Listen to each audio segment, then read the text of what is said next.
I'm sorry, I forgot to highlight you, Jim. So we'll try this again.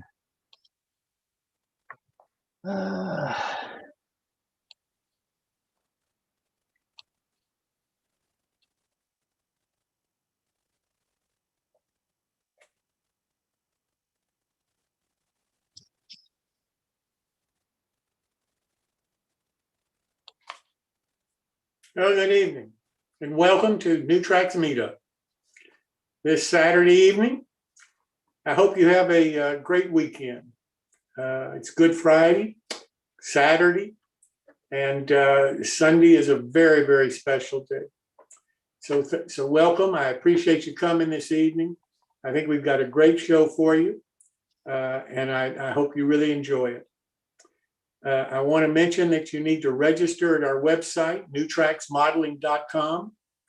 And don't forget to confirm your registration by email. There'll be a special email sent to you to confirm your registration, and reply to that email, and then you're confirmed, and you'll receive notice of all of our meetings.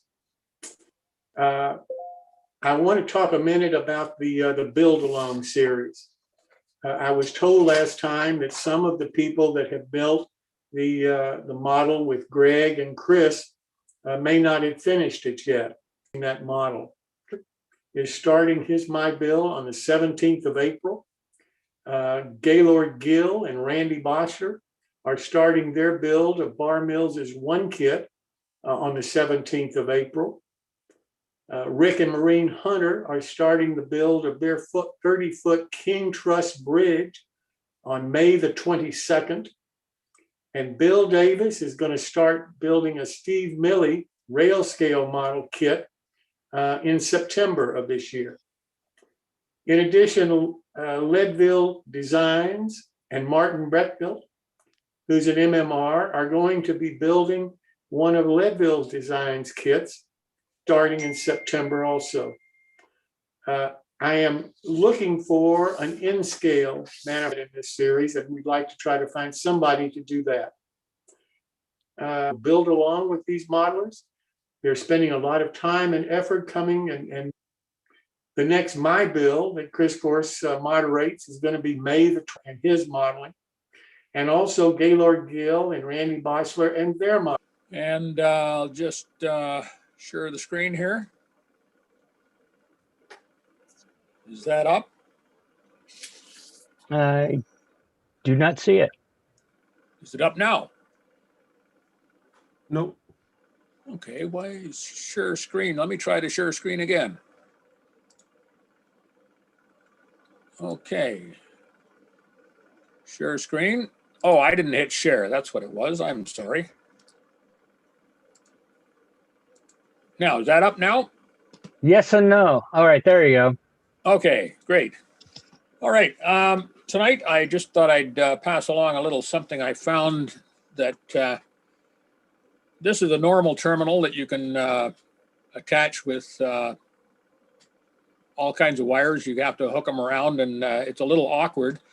And what I'd like to point out for a little bit of a tip tonight is this kind of strip. It's called a Euro terminal. And this is a full strip here. And this is what it looks like up close. And it's got neat little holes to secure it at any point. One wire goes in one side and one wire goes in the other side. And it makes a nice secure connection. It's particularly useful on modules. This photo you can't see very well, but that's on one of my modules.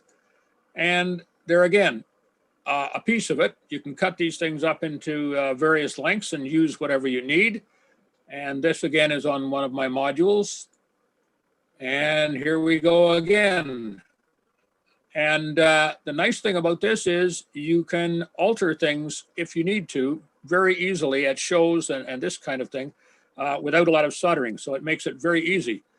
And these are just a few of the applications that I've used them for. So I found these are available on eBay. They're available at hobby shows and electrical shops, and they're called a Euro connector, I believe. Anyway, that's my tip for the night, guys, and thank you very much. Well, Paul, thank you very much. We really appreciate you doing this. Now I'd like to turn over the session to Clark Cooney, MMR, who's going to talk to us about his building of the downtown deco little bar. And I really do appreciate you doing this, Clark. Thank you so very much. And I'll turn it over to you, sir. Turn on some light. We're good. All right. So this is part 2.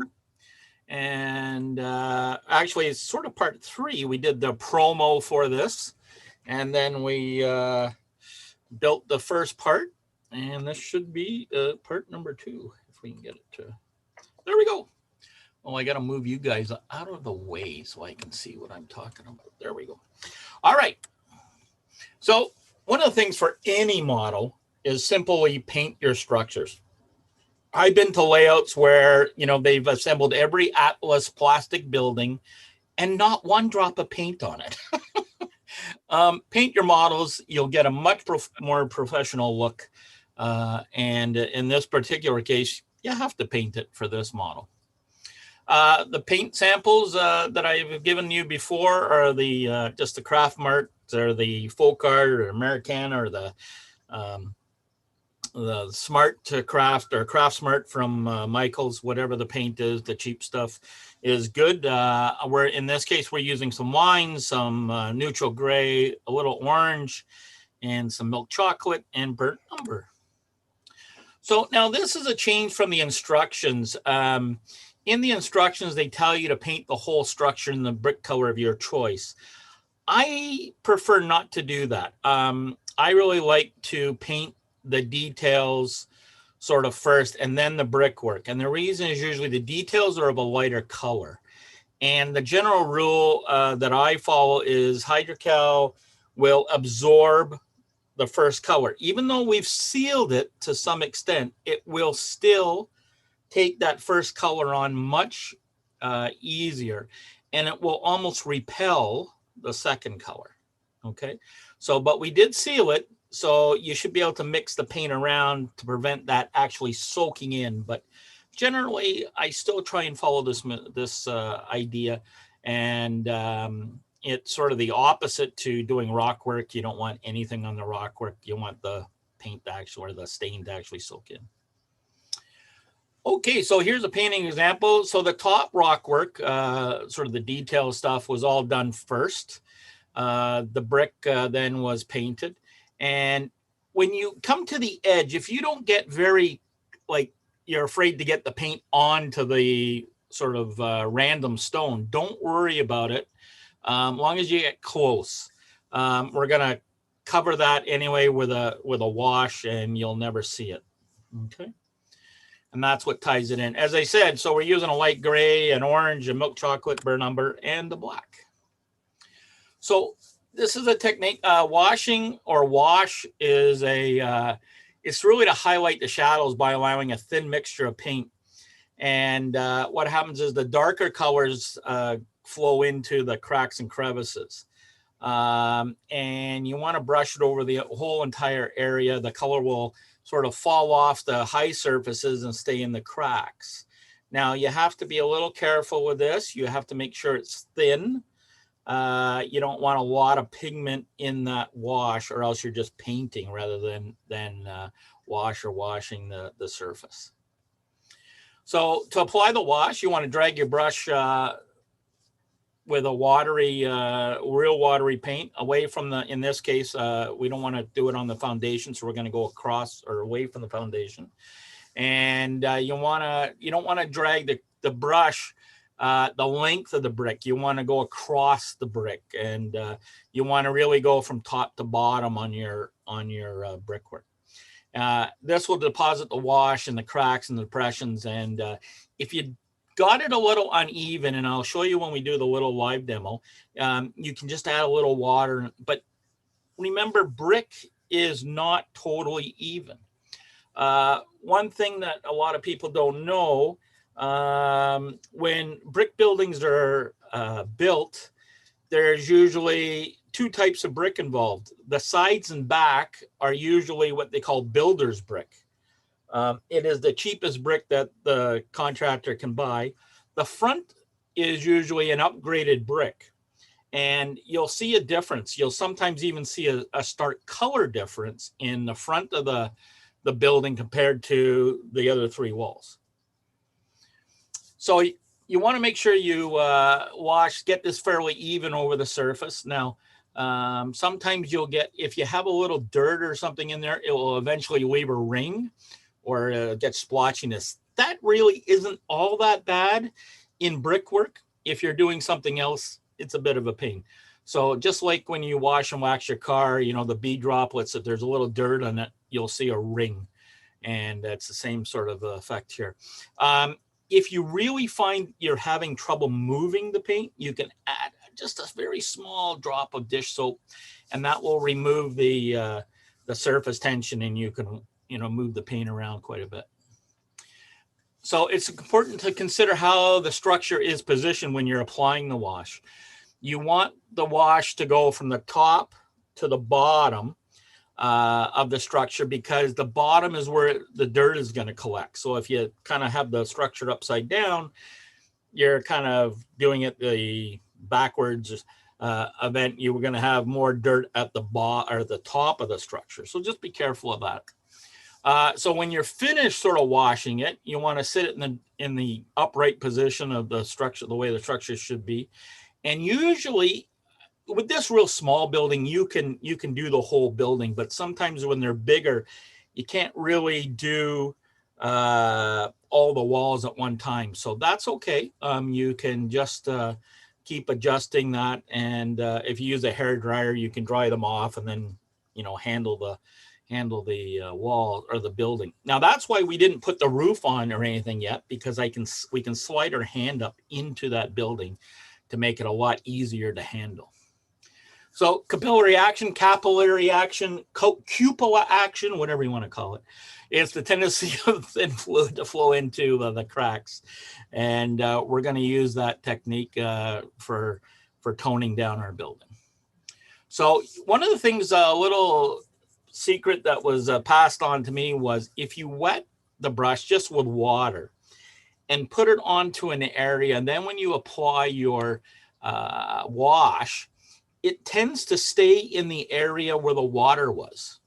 It won't go into the drier area. And that's a kind of a neat trick when you're doing small details. You can really use that to an advantage. Okay. Patience, how long will it take? Well, it's a wash. So you're putting layers upon layers upon layers. So just take your time. You'll get to it. Don't be in a rush to do it. So we're going to start off at the bottom and do the foundation, and then we're going to do, you can do the concrete work sort of that's been patched over if you want. You can paint it a concrete color if you'd like, and you can also do the front trim. Now, our basic tools, you need a little palette and all the brushes and our little mixing cups that we suggested. Now, I like to use this little triangular brush. You can't, or angled brush. You really can't see it, but I like to use that for around the details. And the other one is just a straight, flat, square brush. Okay, now I buy these little shot glasses at the dollar store. They're great for mixing painting. And I turn them upside down, actually. I don't use them in the cup. So the first thing you want to do is you want to start, or the way I suggest you do it, is to make a wash and go over all the foundation. Now you'll notice on the inside of this, I tested the color. I wanted to make sure it was a wash. You can see up at the top, it was more of a paint. And then I tried it again until I got it to be fairly thin and a wash. You can do that on the inside because nobody's going to see it. All right. And now when you do that, do it on the bottom. Do not go all the way to the top, or do it from the roof end, because we need to color the roof part because some of it will be exposed. Then I take just full strength or a little bit of a wash and then do individual colors on the foundation. Okay. Now here's the building painted on the left. And then here's another one that they suggested painting it in this green where they fixed the stucco or repair work. Now, you can do the same thing on these lines here where they've got the repairs of the brick where they've just kind of, you know, put cement over it. You can paint that gray if you like. I left it just blank or the stonework color. Okay, now we're going to apply the washes to the brick. You can see in the little pointer, we've already done the bottom, so now we're going to just do the brick. And in the middle picture, we're using, the first color we're using is the Canyon Orange. Now, you can see in the middle where it's quite heavy compared to, say, towards the right side. That's okay, but if you want to even it out, just apply a little bit more water. And you can see I've done that whole side now, and it's fairly even. You can see how it sort of slides to the bottom and builds up around the bottom, and that's fine. All right, and in case, as I said, we've done the foundation, and we kind of want to work in the direction of the finger. That's the finger, final finger of fate award. And you want to move it away from that brickwork. And then you want to come down. You really want to come all the way down just to above that brickwork. But if you work from the foundation out a little bit, you'll have a less tendency to paint over the foundation. Okay, so the first layer is basically done. And we've gone all the way around the building. So now the second layer is a milk chocolate. And here it is.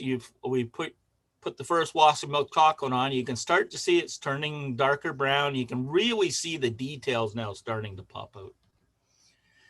Again, I wanted a little darker, so I went with a second layer.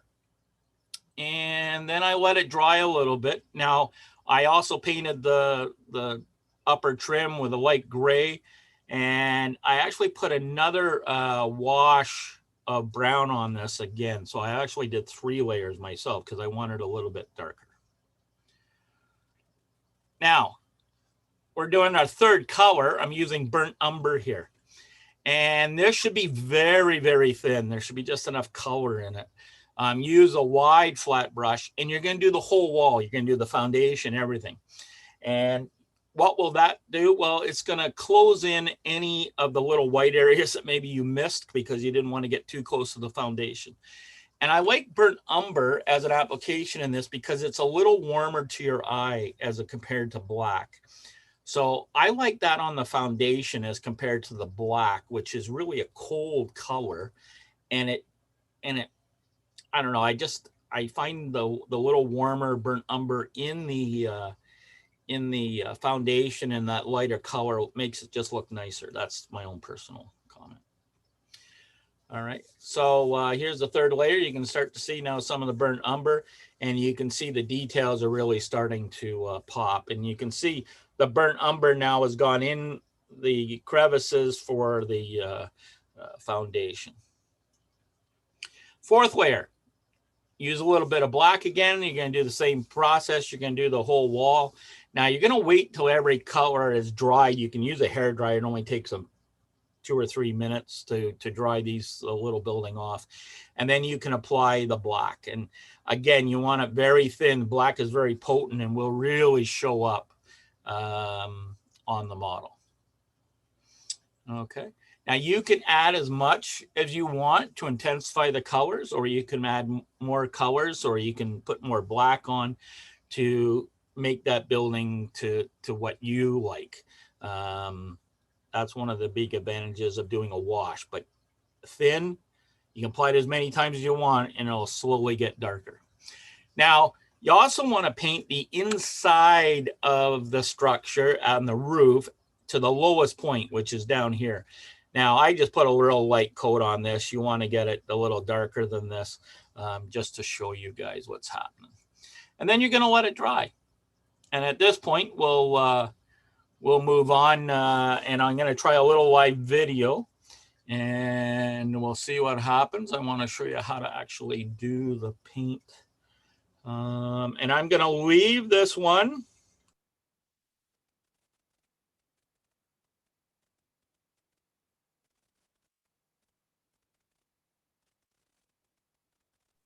And he is going to a second computer, which is in the basement, I'm assuming. So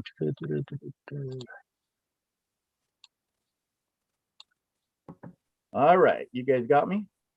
Yes. Okay, so you can swap me over to the big picture or whatever you call it. Yeah, highlighting. Yes. Uh, spotlighting, actually. There you go, Clark. You're all done. You're all Woo. ready. All right. So what we're going to do, I'm just going to take my cup. As you can see, I turn it upside down, and because they got a little bit of a hollow in it, and I just put a little drop of orange on there and some water. Probably a little bit more water.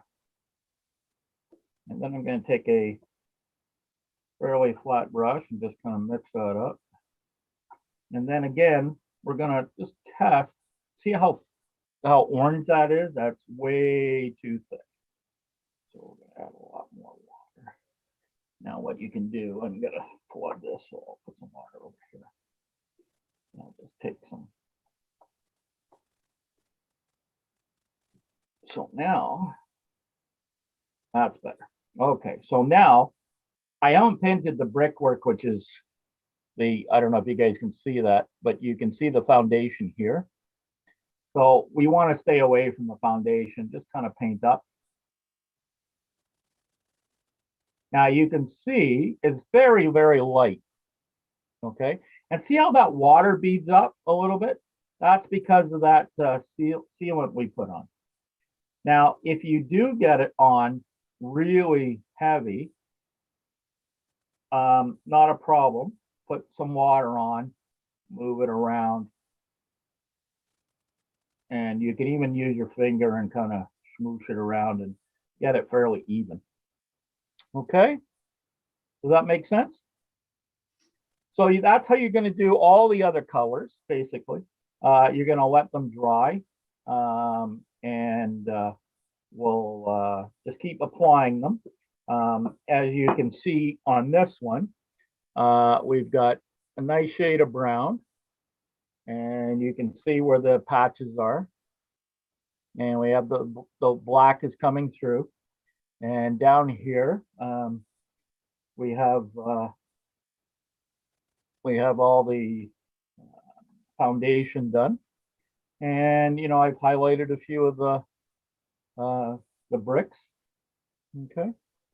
And that's where we'll stop. Now, make sure, as I said, you paint the inside. You should be, this is the lowest point here.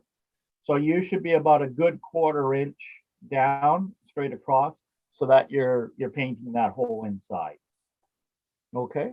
So next week, we will come back or whenever we're scheduled, and we're going to talk about some signage, putting the roof on, and the doors.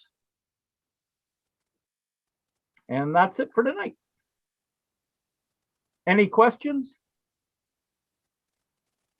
Yeah, if you wanted to paint the stucco, it seems like that would be kind of challenging because you've got to be really careful about only painting on the stucco itself. Is that true?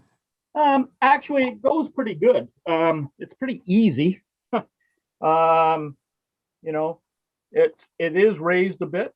See, here's another one. It is raised a bit, so it's easy to do. It's, you know, I mean, it's like anything. It's a little practice and a little bit of here. Let's see. I will do actually one side of it. Now, when you're doing that stucco, you want the paint a little thicker because then you have better control that it's not going to run. So do you do the stucco before or after the brick? I do it after. Okay. Because here, let me get some water. So you want it, I won't say full strength. Now you're gonna have to screen share or make me the focus again there, Zoom master. You already are. Okay. So you can see here, and so you just paint a little.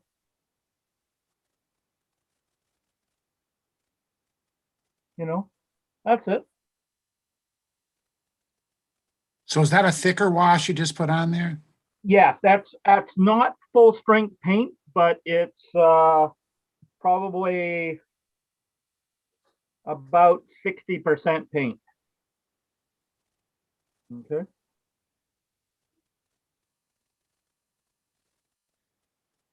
And That's it. That's all there is to it.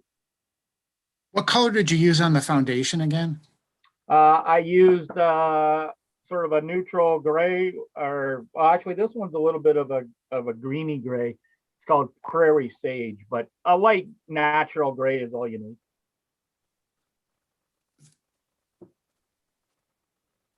Hey Clark, have you looked at using Hunterline stains for that? Because it seems to me, from what you're describing, is it seems like it would work pretty well. No, it will not. As much as I love the hunters, this is not the paint to use or a stain to use on this at all. Why is that? Because with stain, once it goes in, you cannot get rid of it. And because of the sealant, that alcohol base will just sit on the surface of this. It really doesn't penetrate. Like, it's like the plastic, it will just sit there. And you really need the extra pigment in order to do it properly. All right. Now that is almost dry again. And you can see, you can put another coat. It's a little wet. You can see it's sort of glossy there, but you know, that looks good. And you can just go along and do that. But yeah, as much as I love Rick and Maureen, I'll be honest, their stains have a place, but not on this. What about the product that they were talking about where they put pigment in there? I don't think it would work. I really don't believe that that's the material for this. I really don't. Okay. Any other questions? What's been the hardest part of the build for you so far, Clark? Waiting for the kit to come. I mean, I built a number of these and they're very straightforward.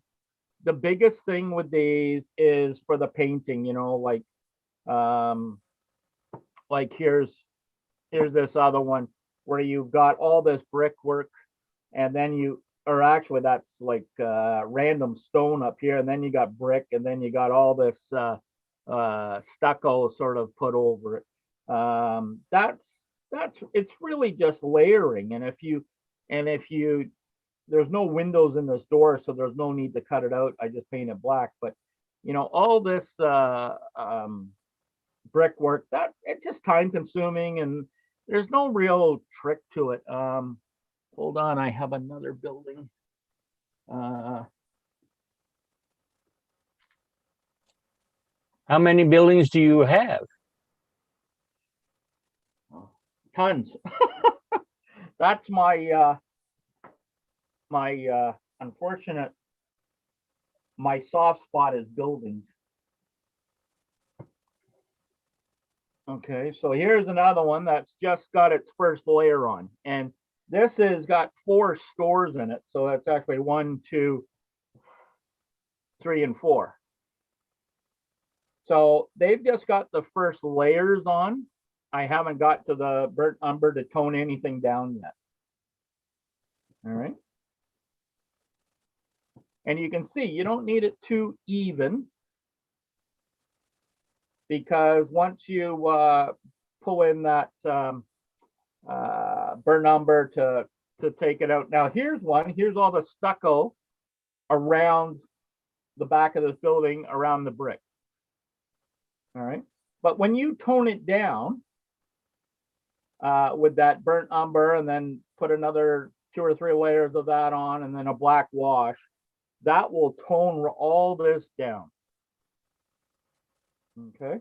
Now just please hold 1 second while I go and get something else. I want to show you a finished one that I've done.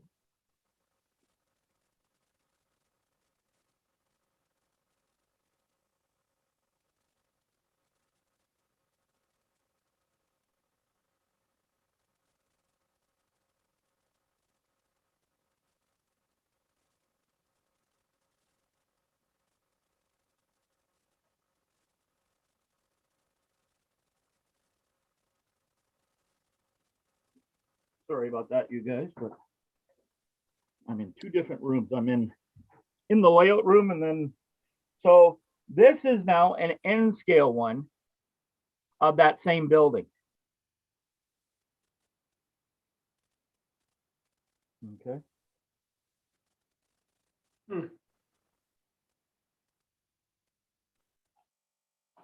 And of course, all the signage and stuff.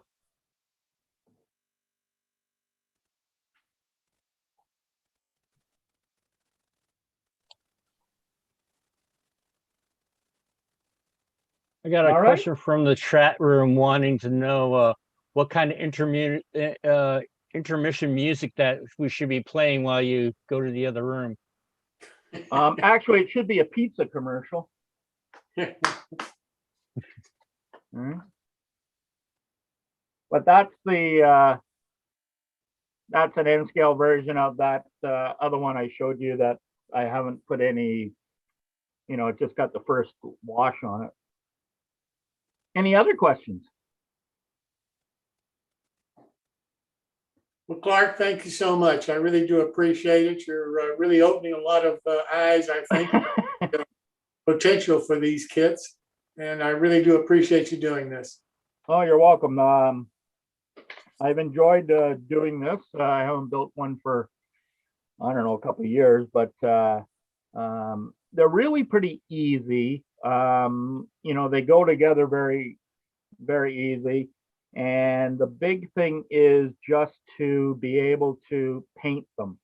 And once you get the hang of painting them and kind of weathering them down, I think you'll enjoy building them. And they have a fantastic series of structures. So try it, you'll like it, and go from there.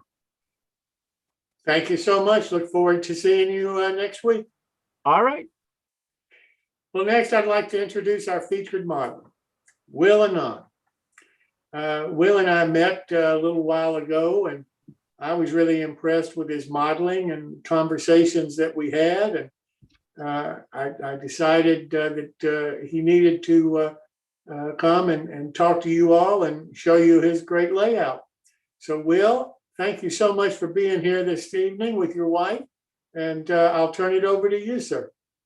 Well, thank you very much, Jim. Thank you for inviting me. You asked me to tell you a little about myself and to show off my current layout, which is behind me here. So what I've got planned for tonight is a 24 photo history of my modeling experience, followed by a short brand new video. It's about 10 minutes long of my current layout. It was made especially for this show tonight. And then we'll open it up to questions, of course. Now, I'm always asked how I got into auto railroading. For myself, ever since I was a kid, ever since I can remember, I like trains. I like the train songs. Like in the 60s was Johnny Cash, of course. And then Gordon Lightfoot came along with the Canadian Railroad trilogy about the Canadian Pacific Railway. And in one song, Johnny sings that I got a thing about trains. And that sort of sums me up. But the trains I have a thing about are steam trains, and particularly the ones that ran through the area that I used to live in. For model railroading, I must say it was my father's fault.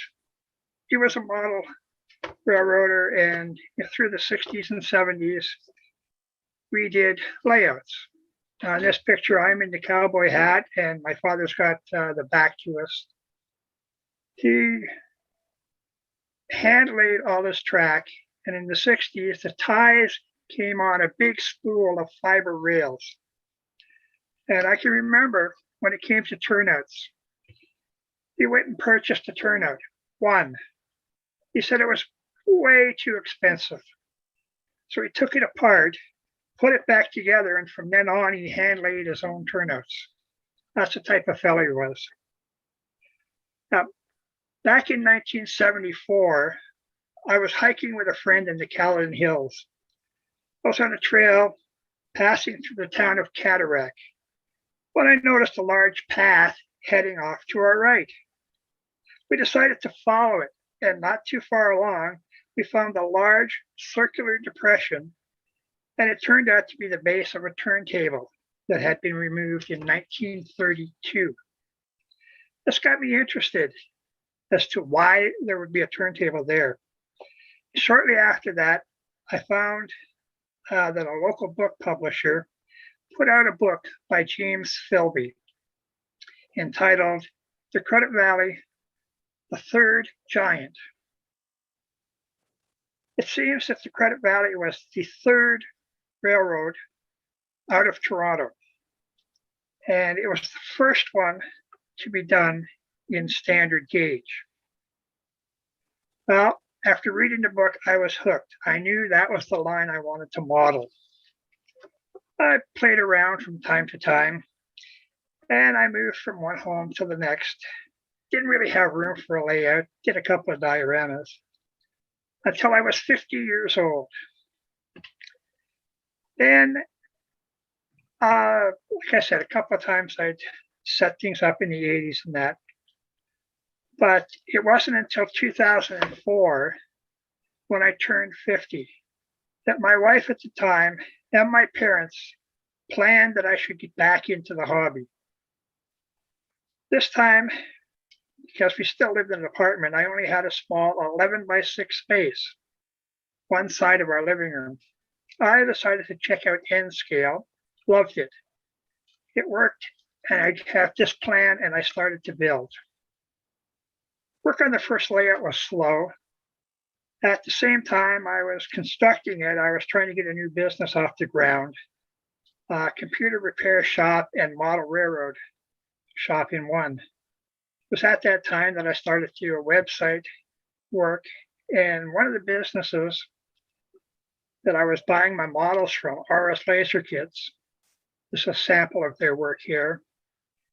I fell in love with their kits, and I continued the building of that layout until 2008. At the time, decided to redecorate the apartment. The computer came out of the spare room. The layout was taken down and it was put in the spare room. I now had a 10 by 10 space. A new plan had to be drawn up. This is the new plan here around the block. Work was a little faster on this layout as I had used the modules from the original layout. And it was also at that time I switched from DC to DCC.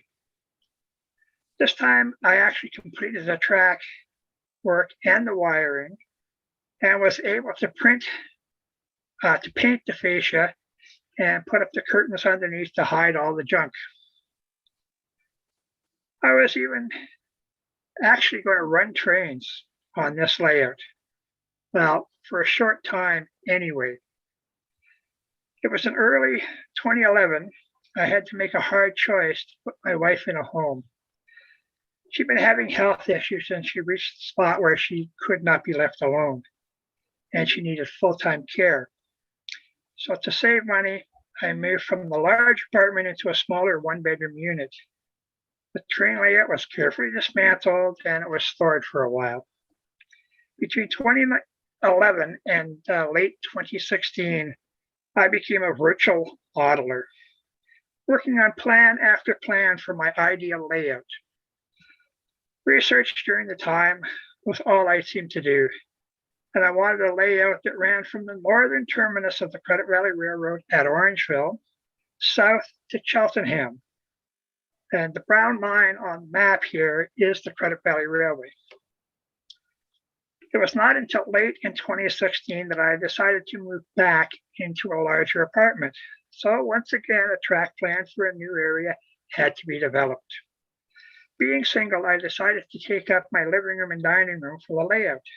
Now I had an 18 by 8 foot space.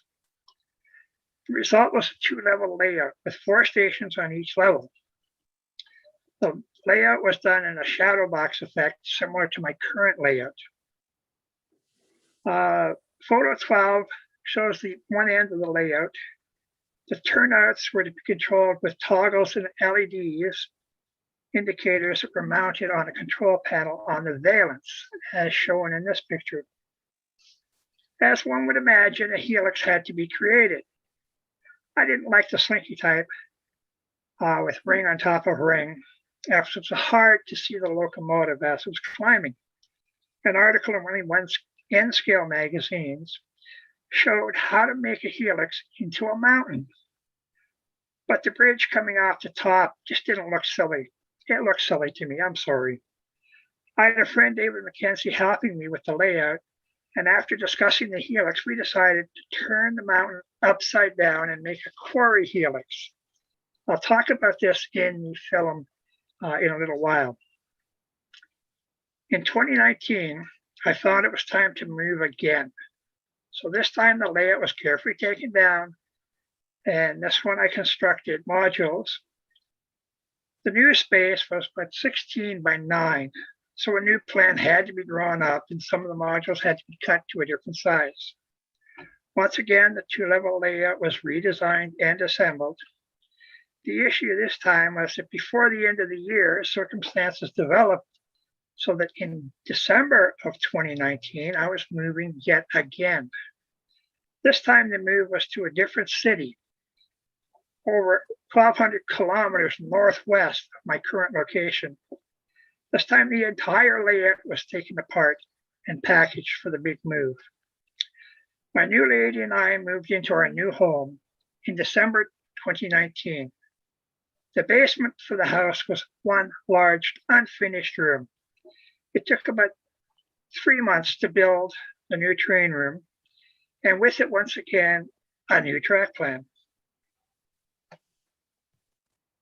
Once again, the same basic formula was used. This time, the room I was in, there was a small room, 8 by 12, and a larger room, 12 by 27. The layout would occupy the small room, come across the back wall of the larger room, and 13 feet down the larger room to the quarry helix. Both levels this time would be 30 inches deep to allow me lots of room for the mini laser cut kits I had collected in the 15 years of working with RS laser kits. This is the complete schematic of my layout. Now my DCC bus, because I do not like to solder, is made up of copper strapping. And I don't like to solder above my head. The copper strapping I mounted to a 1x3 wood. The track feeders have terminal rings crimped to them, and you just screw them to the bus. In my last layout, my DCC system was an Arduino Mega called DCC++, shown here in the lower half of the shelf, hooked to a Raspberry Pi running JMRI. The throttles for the system can be any phone or tablet running engine driver on an Android or iThrottle on the Apple. I attempted to get working on my new system, but the layout and what I wanted to do with it was just too big for a little system. And finally, this is a shot of the almost complete helix. As you can see, I still need to ballast the track and add some more scenic details. At this point, I would like to show a short video that I made especially for this meeting, the complete layout tour of my entire current setup. Thank you. Hope you enjoyed it tonight, and if you have that video. Yes, give me a second while I change over to Okay. all the ever so fun things. After the video, we'll do a Q&A period. Yes.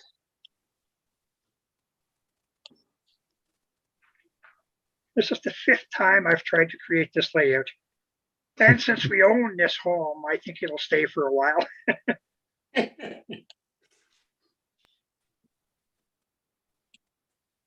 we go. Oh, sorry.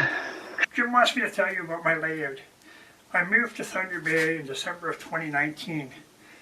When we got here, our basement was nothing but one big open area.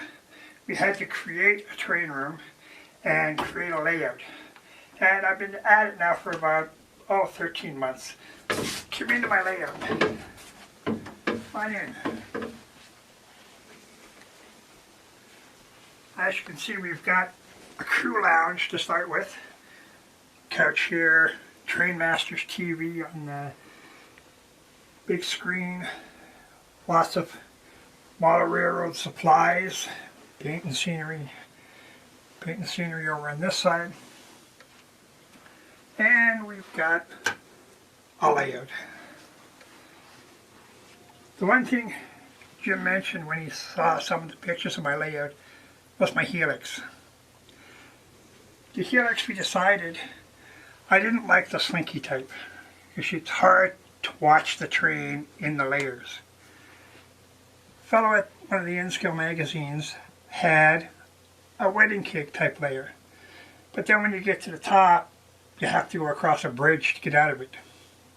I didn't like the look of it, so we turned it upside down.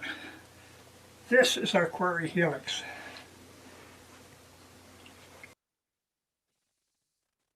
We've got 7 revolutions to get up.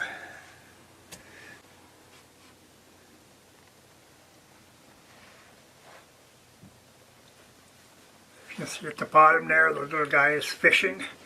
There's water in the bottom, and he thinks there's fish in there.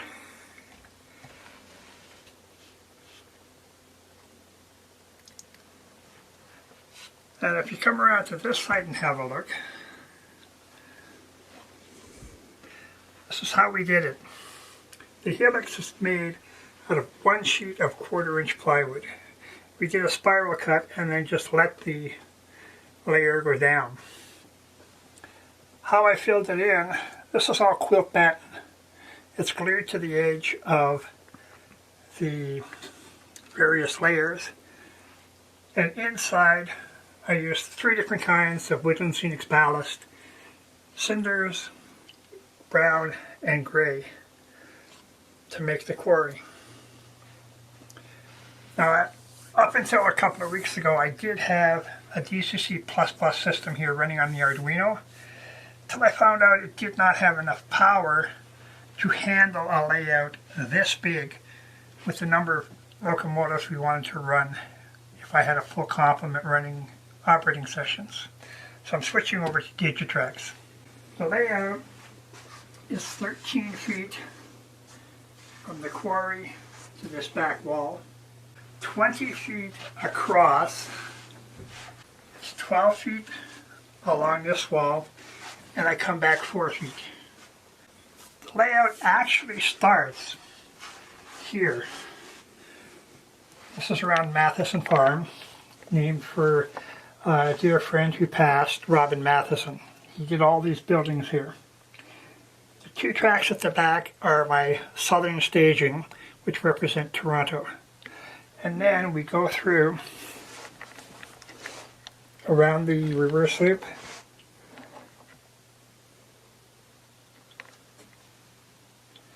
past Agater Farm.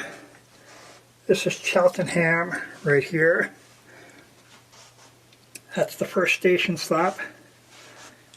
We come along here.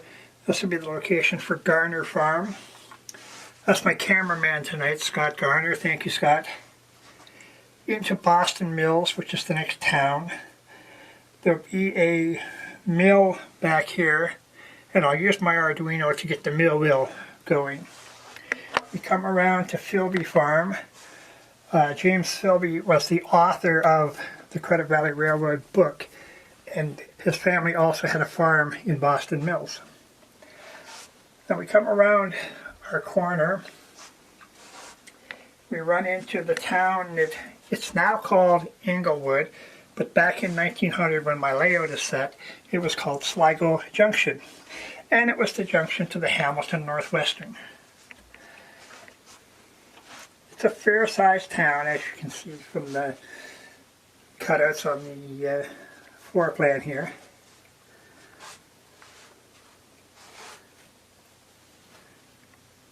And as we come across, there'll be a bridge here. The Credit River is going this way again. Into the Forks of the Credit, which is in the corner. But these are the Forks Industries. There's going to be a tile and brick at the back, a furniture company here, and this is the footprint for the cooperage. Now this area here, this board will be taken out, and there'll be a trestle across this open space. And that brings us into the Forks of the Credit, because the river is going to come down the side and it comes out from the back. So it comes down and they both come out here at the big forks. The station's there. Up in the back is the open face crow's nest quarry, they called it. Through their yard. And this is where the river comes out to go down. This building here is the McLaughlin Bottling Works. That's where they got the spring water that they sent to Toronto to make Canada Dry Ginger Ale. Come across. It's the beginning of the spur that goes up to the quarry, and then it goes in to the helix. It goes around the helix and it comes out the back here and across. Now we're in the area called Churches Falls. As you can see, the town's going to be on the front. There's a team track and a passing siding. And there was a turntable at Churches Falls because it turned around the branch that headed out to 27 miles to Elora. The layout itself goes from Toronto up to Orangeville. And trains coming in from Elora would be turned around to go back to Elora. Here we have the sawmill. And around the corner there'll be another farm at the back here. I haven't named the farm yet. Everything's still under construction. We've only been 13 months building the layout. This is the town of Alton. It's got 2 tracks, a team track, and there's a lime kilns and a stockyard. And then we go across the river again here. There'll be a bridge on that. Coming across, this is the little station under construction for Melville Cross. I haven't finished this kit yet. Melville Cross was with the Grand Trunk, and it's defunct right now. It was a narrow gauge line. The tracks are still there, but there's no narrow gauge running. Coming into our next area, this area is still a work in progress. The foam's got to be all trimmed down, so it's a gradual hill. But this is the Shepherd Logging Camp. And coming around the corner, back in the back here will be an apple orchard, Bachelor Estates. Another friend of mine who his family did have an apple orchard just south of the Orangeville station and the Orangeville yard. This is the big Orangeville yard. In end scale, it's about 9 feet, 10 feet long. Many tracks. I haven't got the turntable put in yet, but there'll be a single stall engine house and a couple of walls put up where they're starting to build their roundhouse. Coming across north of the yard, in this area there'll be a circus, Canadian Conklin Commonwealth Circus in 1900, and then in the middle of my reverse loop on the northern end is the main street in Orangeville.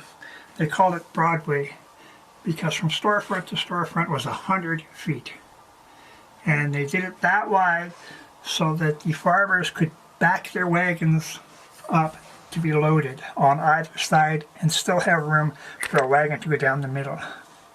And basically, that's my layout. Uh, as I say, last March 1st, I started it. So it's been about 13 months. I hope you enjoyed it, and I'll now open it up if you have any questions. Thank you.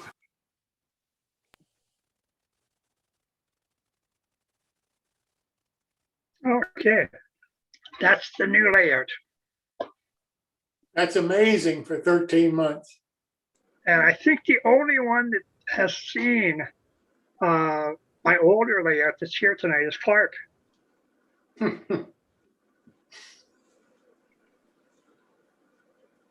there any questions? Yeah, well, I got. Go ahead.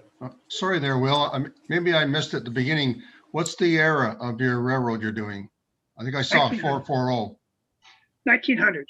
1900. Excellent. Now, the original Credit Valley Railroad was started in 1871, and by 1883, it was amalgamated into the Ontario, Quebec, and then into the Canadian Pacific. But at the time, there wasn't that many 1880s, 440s, 460s, 260s available in N scale. So I set the layout as a proto-freelance in 1900, as if the Credit Valley Railroad itself was still running the line. Well, I'm interested in that area. There's one book. This was holding my computer up. Oh, I've got that book. Yes, yes. That's a very good book. Well, Larry knows. Hi, Will. How are you? It's Clark. How you doing, Clark? Good. Will, there's been several of us. I believe, Larry, you've met Jim. You knew Jim Philby as well, didn't you? Yes, I have a Shay of his on my layout. There you go. Yeah. He was an interesting character and, started his own books just because he couldn't help, or he could help modelers by doing that. I have most of the series from James Philby and Ralph Beaumont, the Credit Valley series from Boston Mills. Right. Yes. Yeah. Very, very good books. Yeah. Hey, Will, got a question from YouTube here. Sure. How did you make the transition between the layout and the backdrop? Oh, okay. The backdrop was actually painted by my wife, Lori. And the three-dimensional part in front is actually just the same material we make our fascia out of, that hardboard, and randomly cut to look like a rolling hill, lay it flat on my workbench, and painted it brown, and then just glued on lichen, clump foliage, moss, rock castings, whatever worked to make it look like the hills I'd seen in Caledon.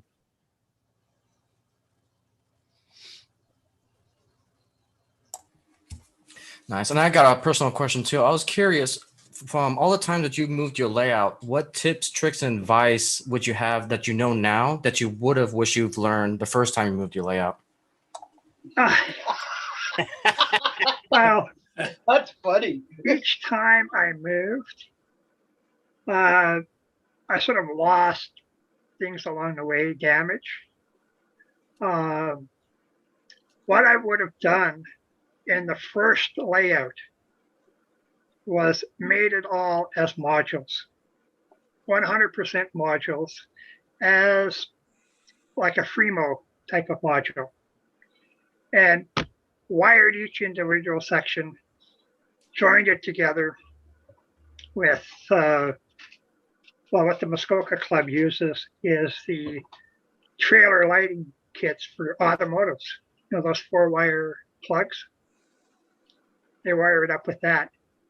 So I would have made it totally modular. I had never done that. I sort of did when I did the 18 by 8 foot, but then when I moved at a smaller location, I had to start cutting down modules because it wasn't a standard module. So that would be the only change. Plan it as a standard module so I could take one out, leave it underneath. Yeah. This time I'm in a permanent location, so everything's fastened right to the wall, and it's built old school on open grid and cookie cutter. Well, I am absolutely fascinated with your helix. I think that's just a brilliant idea because it's the first time that I know of I've ever seen anybody try to do a helix like that, where you can actually see the complete train as it goes from the bottom section up to the top. That's just outstanding. What was the most difficult part of building that kind of a helix? Okay. Cutting the board itself was very easy. It's a 4x4 board, and we started with a known radius at the top. We got a 1-inch dowel and fastened it to the center of the board, and did the old trick where you put tape on a string and stretch out the pencil, and as you go around, the string goes around the center dowel. And we made sure that once around the dowel was a width that the track bed should be. That was the easy part. The hard part was underneath. There are 8 what I call stair steps positioned around the layout. Now, in the N-Scale magazine we looked, the gentleman there had all the calculations for his wedding cake version. So I had to take them and reverse it. And getting the fact that if the first brace is cut at 12 inches, you're going around, what does the next one have to be cut at to keep a 2% grade? And that's just a huge mathematical formula we had to work out. 1/8 of circumference. So we got to work a lot with the mathematical pi. I can't remember what the formula is now, but I do have a website, and on the website there's a tutorial. It's a beautiful job. It really is. Yeah. If you want the website, I can forward it to you later, and you can include it when you put it. That would be great. Thank you. Yeah. Anything else? What kind of motor power do you run? Motor? What kind of motor power? What models do you run on your locomotive? On the locomotives. The ones that are functional right now, I have Model Power. They've got a 1900 440 and 260. Bachmann has a 1900 460, and they've all been converted to DCC. What I have left to convert are the Atlas American and Atlas Mogul from 1880. And I also have 5 of the old Bachmann N-Scale 440, the ones that you get in the train sets for Christmas. I've got 5 of those, and you can buy them for like $20 each at the various train shows down in Southern Ontario. So you know they're not going to run very well. I got 5 of them. They're going to be sitting on the spurs, unpowered, on my turntable, just for show. But basically, it's the Atlas Model Power and the one Bachmann. Bachmann and N-Scale, if you get the Spectrum, they're very good runners. Hey, Will, you moved, if I remember correctly, you moved to Thunder Bay, didn't you? Thunder Bay, yes, sir. Yeah. Do you know any of the guys up there? Yes. I've got 2 of them help me out quite regularly and have been a really big help. So like they've said I've done a lot in 13 months. Well, 3 of us have. Yeah. Scott Garner and Jeff Peterson. Okay. Yeah, the last time I was up there was for a TLR convention, and Frank Gary's up there, and there's a MMR up there who's got, if you get a chance to go visit his layout, it is stunning. It's an SN3. Would that be Craig Symington Yes. with his HON 30? I thought it was SN3. I could be. Oh, it's HON. Oh, HON 30. all right. Amazing layout. It is an amazing layout. Yeah. Yeah. Yeah. I've seen Craig's. Yeah. Good. What's the hardest thing that you have to worry about in building an N scale, Will? The hardest thing? Yeah. Well, I'm on the point now where we're just finishing tweaking track. HO scale, I've worked in that. If you have a little bit of a misalignment in HO, you can get over it. N scale has to be bulletproof. The last 6 weeks, all we've been doing is what I call tweaking track. Maybe the joint wasn't 100% straight. It kinked a little bit. You got to take it up, move it, fix it. It's very easy to have a joiner and have the track go over top of the joiner. So we have to, move the joiner back, put it back in. Laying the track is hard. Putting decoders into DC locomotives the size of an Atlas 260 or an Atlas 440. The decoders are very tiny, and you have about six or eight, depending on what you want, leads to solder. They cannot be done with your hobby soldering iron. You have to get like a jeweler's or a circuit board soldering iron, which I don't have. So I've got 7 locomotives needing decoders. I'm trying to find somebody up here that can solder circuit boards, because that's what you need. And as far as doing the structures, the N scale structures, almost all the ones I've got are wooden structures. And the one thing I need to get on first is my visor. Yeah. I've got a couple of visors. One is a lot more powerful than the other one. But it's just a case of you just take more time. What about turnouts? What about the N scale turnouts? Right now, I'm using Atlas Custom Line. They're not bad, fairly good.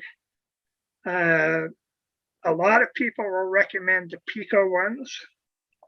The problem with the Pico ones is they've got a spring. They're spring loaded. That's a good thing because it makes sure you've got a firm connection.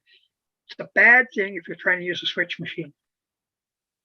This is a lot of tension on the wire of the switch machine to throw the, counteract the spring. Yeah.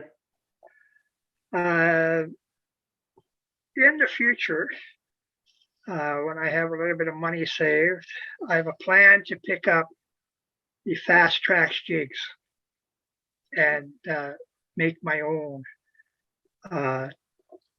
turnouts. The problem with the Atlas ones is they have a plastic frog. So sometimes the trains can't make the connection on either side of the frog, and they tend to stutter and slow down. Where the Fast Tracks are a metal frog. But that's a big outlay because I've got 52 turnouts to replace. With the decoders that you're using, do they have keep alives in them? No. No, okay. The ones that fit in the smaller units are only a 4 function. I see. Okay, not familiar with them. I use, I'm in a larger scale, so yeah, that would certainly help if you could get a keep alive in, but Yeah. The size is just too small. yeah. Well, thank you.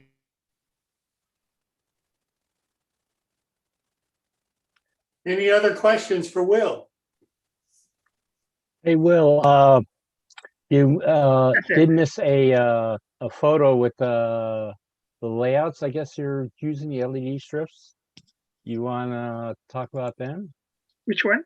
LED strips. The LEDs. Oh, the LED strips. Yes. I mount the LED strips just inside the valence or inside the upper fascia. Yeah, that's them there. That's taken from inside my layout. It's just a 16-meter strip, or 16 feet rather, 5 meter. But what I've found, they don't give you any instructions with them. There's 2 wires on each end. So the first time I put them up, self-adhesive backing sticks to the inside of the valence or inside of the fascia. And I put a wire on each end to make the circuit. After about 3 months, I noticed that at the ends, both ends, instead of my nice bright daylight color, I was getting yellow and amber. And every time the amber would be coming from the end more and more. And so what happened was I did a little research and found that you have to treat this type of LED strip as you would track and drop a feeder every 4 feet. Now, as you can see in the picture there, you'll see at one point, it looks like there's a copper flashing on the LED. Right there, yes. Those are every 3 LEDs. The LEDs can be cut into groups of 3 to use separately, or every 4 feet you drop a feeder to that strip, to the copper. And that disperses the power across the LED so it doesn't burn out any individual LED. Now, I've had friends that have taken this type of LED strip and they cut it down and they turn it into their lighting for their passenger cars. And with the proper resistor on it, you can dim them down so that it's not overpowering. Will, what are you using for a power supply for your LEDs? The power supply is just one of the regular miniature computer style. Okay. You know, the silver box. Yeah. And I think they're, it's a 5-volt, 6 amp. Yep. That's what you can see up above my head is the LED strips. I really like them.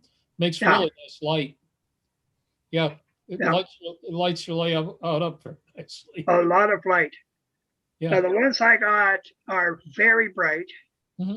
And with the shadow box effect, if I put them on the bottom of the layout, having them shine straight down, it was too bright for the operators. Sure. So I mounted it on the back of the valence on the top and the back of the fascia on the upper level, pointed towards the backdrop. It's very effective. It is good. And the other thing was my bus wire. Yeah. If we can go back to full screen, Ed. Sure. Hold on one second. I've got a little sample here that I just put together. That was genius. That's really made me smile when I saw that the first time. I don't like to solder, for one. I'm not good at it. And the fellow that was helping me, his son was soldering up underneath the layout. And a drop of solder fell and caught him just below his glasses. Burnt and almost burnt his eye. So we decided that this is a better system. Just the ordinary copper plumber's strap. I had an electrician and he said it's about an 8 gauge on there. And then the feeders come down, you put a little crimp connector on the end and screw it on. Very simple. You want to change, unscrew it, screw it back in. Yep. Great idea. Thank you. That one actually came from David McKenzie down in Huntsville, another model railroader. And that's how it evolves from down there to up here. So any other questions? Well, I did see during the video is that you had flat cars with that looked like they had three large barrels on them. What were those? Well, they came from one of the train sets from Bachman. They're just a flat car with 3 molded barrels right on it. Somebody said they could be used for pickles. Somebody said it was used for water. Anything liquid instead of a covered hopper or a tank car. All right, thank you. First generation tank car. Open tubs. Well, Will, I want to thank you so very much for taking the time to be with us this evening and to share your model railroad with us. I think you've done a fantastic job for 13 months, and I hope you'll come back in another 13 months and show us the shape it's in then, because based on what you've done so far, I know it's going to really be a spectacular model railroad when it gets finished. Well, I'm going to try. We're trying. Like I said, I've got 2 helpers. They're both younger fellows, so they have to work. Like Jeff said, he had to wait for his holiday to come around to come over and spend a couple of days. I said to him, every day is a holiday when you're retired. Well, I want to thank you again. I really do appreciate it. Hey, Will, do you have a website? There's a question from YouTube. Okay, I have a YouTube site, and it's just under my name, Will Anand, A-N-N-A-N-D. And I do have a hobby website where I've got photos and descriptions, a little history of the Credit Valley Railroad. And that is in conjunction with RS Laser Kits, the company I was working with. So it's rslaserkits.com and then / in capital letters CVR for Credit Valley Railway. And I can send both of those to Jim so you can put it in the description below. That would be great. Let me ask you this, Will, can you get me a contact at RS Laser Kits, somebody that I can call and talk to? Yes, it's owned by Rich Shepard, and his wife is Trish. Okay, do me a favor. Do me a favor. His phone number is off his website, rslaserkits.com. Gotcha. So he's in Missouri, so phone anytime, Monday to Saturday during business hours. And Trish usually will answer the phone, and she's sort of the office person. Got it. Rich is the architect that decided to stop making big ones and start making little ones. I understand. He does make good kids. I understand. Will, thank you so much. I do appreciate it. Thank you for having me, Jim. Yes, sir. Well, next time we've got another modeler that I think you're really going to enjoy, Henry Fahrenheit of Creative Trains. And we've got some more special short segments, one with Martin Breckbill, MMR, on scratch building, and one with Al Collins of Ultimation. So I think it's going to be an exciting show. I hope you'll be able to come back with us. And thank you so very much for being here tonight.